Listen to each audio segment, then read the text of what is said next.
책 읽고 유튜버라고 존중입니다. 일요일입니다. 교회에 갔다가 집으로 돌아가는 길이에요. 교회에서 만난 어떤 성도분이 집이 근처다, 태워다 주겠다, 라이딩 해주신다고 했는데 빨리 돌아오는 게 목적이 아니라 이제 걸으면서 동네에도 좀 돌아보고 뭐 그렇게 시간을 좀 보내는 게 좋을 것 같아서 감사하지만 사양하고 걸어서 집으로 돌아가고 있어요. 지금 딱 이제 2주가 되어가요. 뉴질랜드 온 지. 근데 되게 오래 있은 것 같아요. 겨우 2주 동안 시간을 보냈다고 하기에는 진짜 내 심정으로는 2달은 최소한 있은 것 같아요. 근데 우리가 어디서 시간을 보낼 때 내가 얼마나 오래 거기 머물렀나가 중요한 게 아니라 거기서 내가 얼마나 많은 경험을 했고 얼마나 많은 새로운 경험을 했는지 이게 되게 중요한 것 같아요. 예를 들어서 아마 한국에 제가 살았으면 별로 특별한 일 없었을 거예요. 저는 한국에서 잘 돌아다니지도 않고 또 근무도 집에서 하다 보니까 뭐 애써서 내가 일부러 뭔가를 계획해서 나가지 않는 한 집 밖으로 잘 돌아다닐 일 자체가 잘 없단 말이에요. 근데 일단 여기 와서는 처음에 이틀만 숙소를 예약하고 왔기 때문에 이틀 안에 내가 머물러야 할 이제 집을 구해야 되는 첫 번째 미션부터 해서 그리고 학교에 또 적응을 해야 되는데 적응이라는 게 이런 거예요. 여기 뉴질랜드 학교 시스템이 우리랑 완전히 달라요. 그래서 우리나라에서는 예전에 석사 할 때 학교 가서 그냥 수업을 듣고 학교에서 모든 게 다 일어났단 말이에요. 근데 여기는 플레이스 러닝 시스템을 좀 도입을 해서 집에서 해야 될 게 꽤 많고 수업 중에 물론 하는 일도 있지만 수업에 들어가기 전에 미리 해야 되는 게 있고 그러니까 예전에 한국에서는 텍스트북을 미리 읽고 들어가서 수업 시간에 뭐 조별 발표를 한다거나 아니면 수업 시간에 디스커션 한다거나 이런 게 주였다면 여기서는 수업 전에 뭔가 해야 될 게 있고 수업 후에 온라인 베이스로 진행되는 게 되게 많아요. 그래서 뉴질랜드 학생인데 멀리 다른 지역에 있는 학생들이 여기 학교에 올 수 없기 때문에 수업을 두 가지 형태로 하더라고요. 온라인 클래스도 똑같은 컨텐츠로 진행을 하고 이제 오프라인 페이스 투 페이스로 참석하는 학생들도 있고 그래서 그리고 좀 이제 신기했던 게 우리나라는 코스 하나가 시작하면 14주면 14주를 쭉 간단 말이에요. 근데 여기는 코스가 시작되면 앞에 6주만 그 코스를 하고 뒤에 또 6주에는 코스가 바뀌는 경우가 있어요. 그래서 한 학기에 5과목을 수업을 한다고 하면 앞에 6주에 뭐 한 3과목 그리고 뒤에 6주에 또 한 3과목 그래서 한 과목만 전체 그 한 학기 동안 다 진행이 되는 거고 이렇게 나눠서 진행하는데 이게 사실은 다 되게 처음이다 보니까 너무 이런 거가 어떻게 진행이 되는지 이해하는데 되게 힘들었어요. 그리고 enrollment라고 이제 클래스에 등록을 해야 내 온라인 머티리얼들이 다 보이는데 그것도 뭔가 나는 된 거 같은데 도서관에 가면 뭐가 잘 안 됐다 그러고 나는 다 된 거 같은데 여기에 가면 또 문제가 없다고 하고 그래서 이제 이런 거가 사실 되게 좀 시간이 걸렸어요. 어쨌건 이제 그런 거는 그렇게 어려운 일은 아니었어요. 다만 익숙하지 않다 보니까 그런 익숙하지 않은 시스템을 따라가는데 좀 시간이 걸렸다 정도로 하고 다시 돌아와서 이제 멘토님이 그래서 이 수업이 너에게 어떻게 이득됐냐 질문을 하셨는데 어제 멘토님께서 수업 시간에 하셨던 말씀 중에 저한테 가장 와닿았던 게 고객들한테 제 멘토님 같은 경우에는 어마어마한 존경을 받는단 말이에요. 고객들이 왜 그렇게 멘토님한테 정말 깊은 존경과 감사를 표현할 수밖에 없냐라고 하면 우리가 보통 교육을 들어요. 특히 이제 예를 들어서 학교 시스템 교육 같은 경우에는 국가가 부유해지면 그에 따라 올라가는 지표들이 있어요. 예를 들어 학업의 수준이 국가의 부유함의 경제의 발달의 수준에 따라서 학위의 수준이 교육의 수준이 올라가는 경우가 많은데 대한민국도 사실은 그런 케이스죠. 그래서 대한민국이 공부를 해서 대학을 많이 가서 국가 경쟁력이 향상된 게 아니라 국가가 부유해짐에 따라서 부모님 세대에는 7080 저희 부모님 세대죠. 부모님 세대에는 그렇게 교육에 많이 투자를 못했단 말이에요. 먹고 사는 것만으로 너무 빡빡했기 때문에 그런 이제 부모님들이 자기가 부모가 됐을 때 내가 누리지 못했던 것들을 내 자녀들에게는 다 누리게 해주고 싶다. 이제 그런 생각에서 출발을 했겠죠. 그래서 부모님들이 헌신과 희생과 수고로 자녀들은 교육을 많이 받았어요. 그리고 그때만 해도 대한민국이 이제 고성장 사회였기 때문에 교육을 많이 받으면 그 자체로 뭔가 사실 좀 기회가 많이 있었어요. 최소한 뭐 대학을 나오면 좋은 회사에 들어가서 평생 그 회사에서 정년을 보장받는다거나, 물론 이것도 제 전 세대까지 얘기예요. 지금은 제 세대까지도 가능할 수도 있겠네요. 근데 지금은 사실 너무 많이 달라진 거죠. 학위가 보장하는 것이 없고, 학위를 취득했다고 해도 그와 별개로 직업을 얻거나 돈을 벌거나 성공을 하는 것, 사실은 또 다른 일이라는 거죠. 그래서 나심 탈레브가 그의 결과가 교육이다라는 이야기를 하는데, 그의 결과가 교육이라는 게, 사람들은 학위를 통해서 뭔가 배우면 그 배움으로 인해서 돈을 많이 벌고 성공할 거다, 인생이 잘 풀릴 거다라고 생각을 하는데, 사실 많이 배운 거랑 돈을 버는 건 전혀 별개의 일이에요. 아주 별개의 일이에요. 저도 제가 대학원에 들어가기 전에 대학원에서 석사를 취득하면 뭔가 그걸로 내 몸값이 올라갈 거라고 생각했어요. 물론 어느 수준까지는 그게 통할 수도 있어요. 예를 들어서 내가 정말 뭐라 그럴까, 최소 대졸 학력들을 요구하는 직업들이 있단 말이에요. 그래서 그런 직업군들로 진입하기 위해서는 물론 최소한의 대졸 학위가 필요하겠죠. 근데 그런 경우를 제외하고는 똑같은 대학 졸업을 했다고 해서 그 대학 졸업장이 그 사람한테 보장하는 게 없단 말이에요. 결과적으로 개인이 학위를 제외하고도 뭔가 본인을 드러낼 수 있는, 다른 사람 아닌 나를 반드시 채용해야 되는, 왜 그들이 나를 반드시 선택해야 되는, 여기에 대한 타당한 이유가 있어야 된단 말이에요.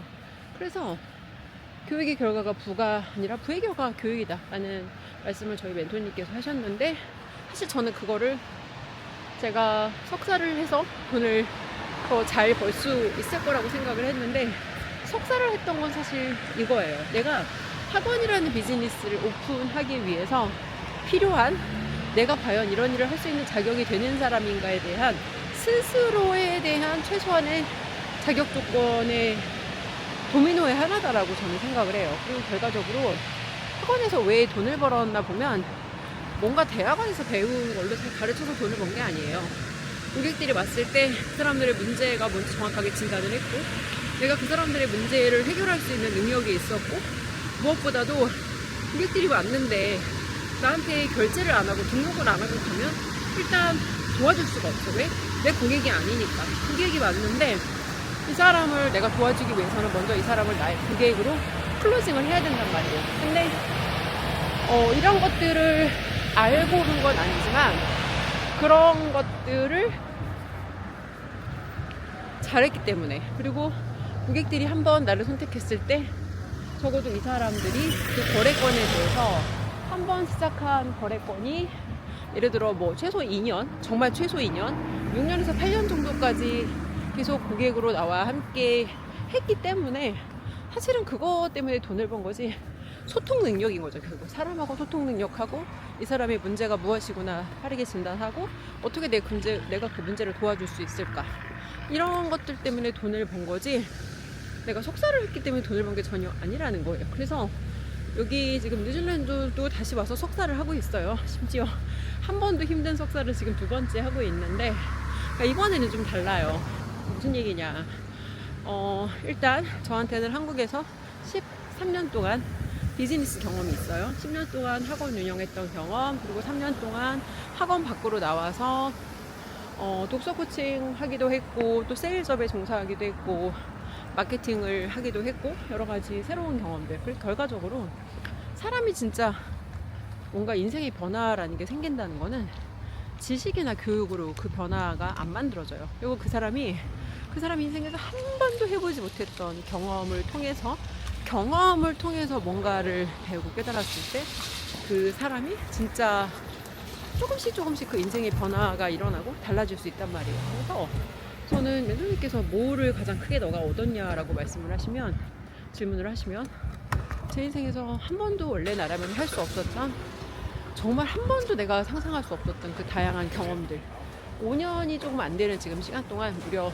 10가지가 넘는 제 인생에 한 번도 상상해보지 못했던 학원장과 뭔가 교육업 종사자의 범위를 넘어서는 일들을 10가지나 경험을 했고, 그 경험의 범주도 엄청 다양한데, 다양한 직업을 경험해야 되는 이유가 경험하지 않고는 알 수가 없어요. 이 일이 어떤 일인지 다른 사람의 경험을 내가 얘기를 들어서는 알 수가 없단 말이에요. 그 경험이 좋았거나 나빴거나, 그 직업이 좋았거나 나빴거나, 그건 그 사람 얘기지 나하고 상관없는 일이란 말이에요. 그래서 결과적으로 경험을 직접 해야지만 얻어지는 것들, 경험을 직접 해야지만 깨닫는다는 표현을 저희 멘토님 진짜 많이 쓰시는데, 깨달음이라는 건 책을 통해서 얻을 수 없고, 깨달음이라는 건 지식을 통해서 얻을 수 없고, 깨달음이라는 건 내가 이론으로 교육을 듣는 걸 통해서 절대 얻을 수가 없어요.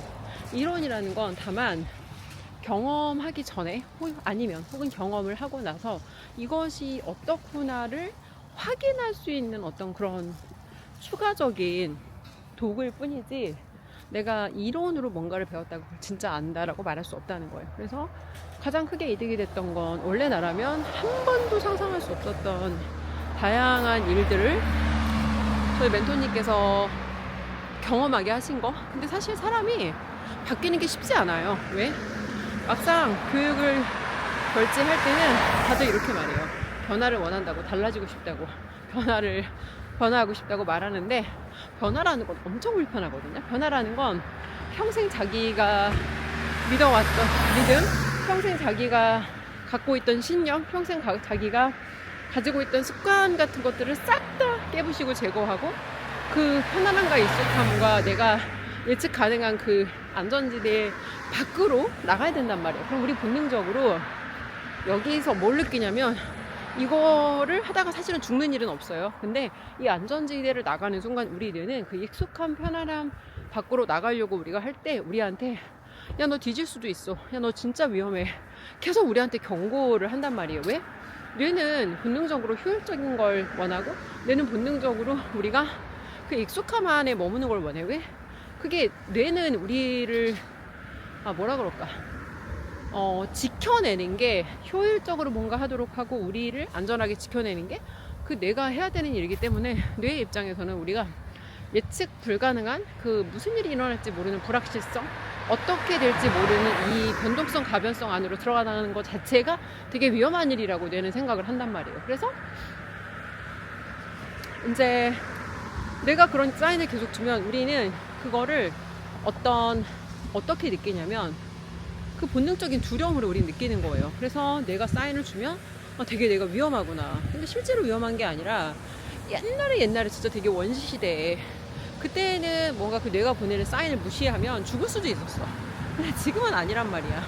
갑자기 이런 시내 한복판에서 곰이나 멧돼지가 튀어나오는 가능성은 매우 낮고, 우리가 맞게 되는 그 현실의 어떤 두려움이나 리스크라고 해봤자 무슨 일이 일어날지 모른다, 예측할 수 없다라는 정도의 불확실성과 예측 불가능한 정도인 거지, 그게 우리 생명을 앗아가는 일은 거의 없단 말이에요. 그래서 우리가 변화하고 싶어요 라고 하지만 하기 힘든 이유는 우리 뇌가 그거를 본능적으로 막으려고 하고, 우리는 뇌가 그런 사인을 보내면 또 거기서 합리화를 하죠.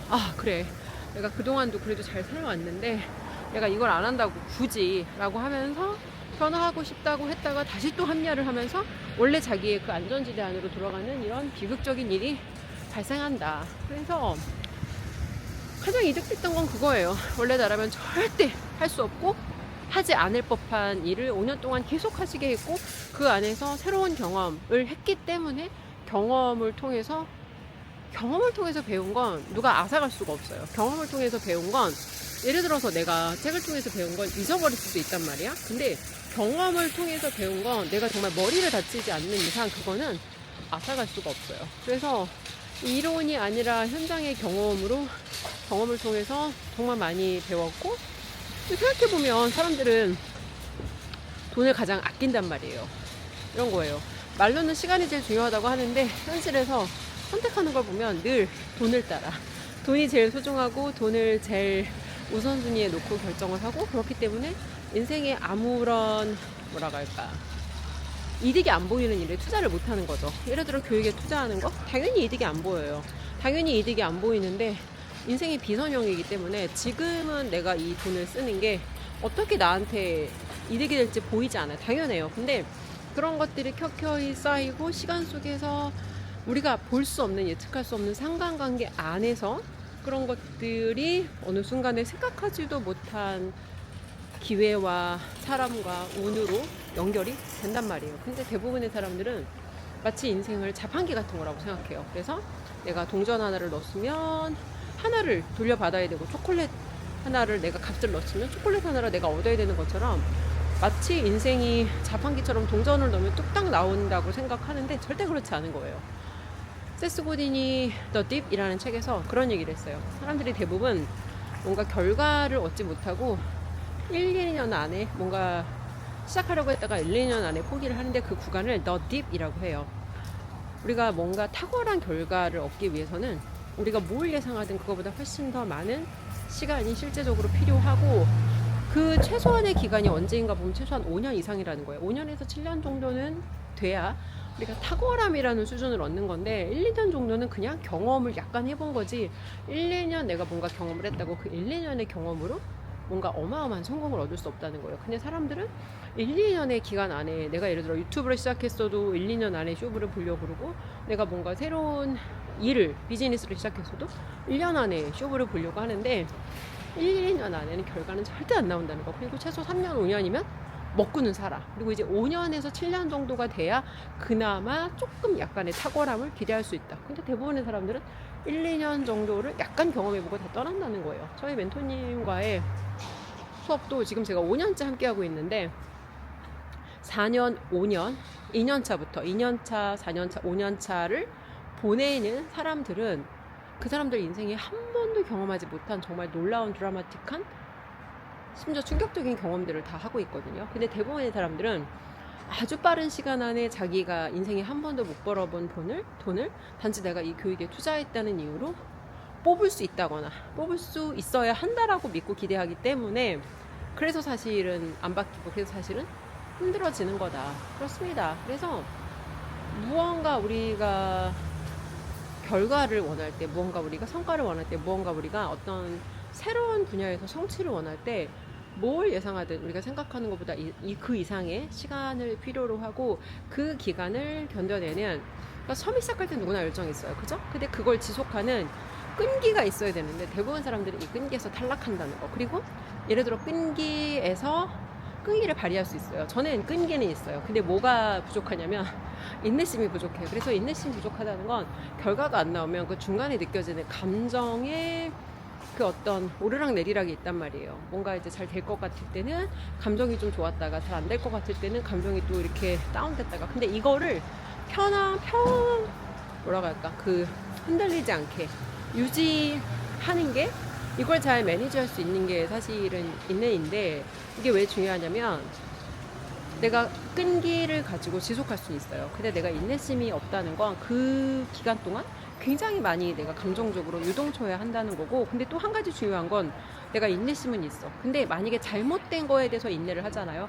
그 잘못된 거에 인내를 지속하게 되면 그게 우리를 또 엉뚱한 방향으로 인도하고, 그게 우리를 또 파괴할 수 있다는 거. 그래서 중요한 건 내가 어디로 가고 있는지 그 목적을 명확하게 알아야 되고, 내 방향을 알아야 되고, 이 목적과 방향을 명확하게 알기 위해서 내가 나만의 원칙이 있어야 되는데, 그 원칙이라는 건 보통 사람들이 자기 힘으로 만들 수가 없다. 그래서 나보다 훨씬 더 큰 생각을 하는 멘토들의 생각을 따라야 하고, 나보다 훨씬 더 많은 경험을 가지고 있는 그 멘토들의 이야기, 멘토들의 기준을 처음에는 우리가 배워서, 이런 것들을 삶의 원칙으로, 이런 것들을 우선순위로 가져볼 수 있겠구나, 이런 것들을 목적으로 가져볼 수 있겠구나. 처음에는 그게 우리한테 이론처럼 들리겠지만, 그 안에서 그 방향을 따르면서 하나하나 내가 경험을 했을 때, 그리고 무엇이 옳은지 무엇이 옳지 않은지를 내가 경험을 기반으로 제거하고 남길 수 있을 때, 경험에서 얻은 배움이 우리한테 진짜 배움이다, 이 말씀을 드리고 싶습니다. 그래서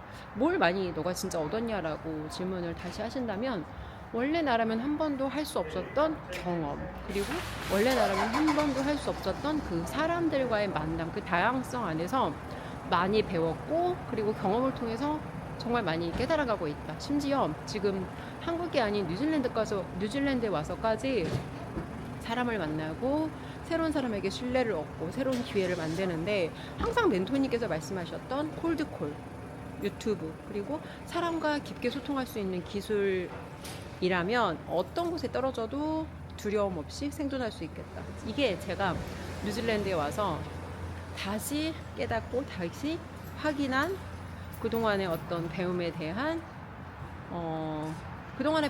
다시 확인하는 그런 시간이다. 그렇습니다.